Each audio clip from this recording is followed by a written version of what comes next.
you're on my channel, you know I do a thing. I call them refrigerator ripened avocados. Look how firm and perfect they are.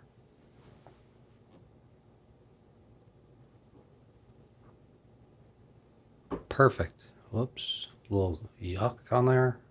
Finger licking good. Thumb licking, actually. It's not a finger, it's a thumb. Look how I peeled it. There's hardly any residue. Look at the color. That's like a fuchsia. That is a perfectly ripened avocado. It's not black.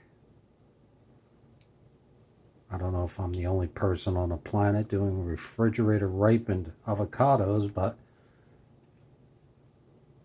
there's no residue. It peeled off perfectly.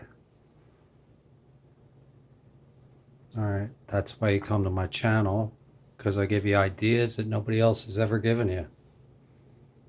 My dinner. Love you. Oh wait. Refrigerator ripened avocados. Who would have ever thought, right?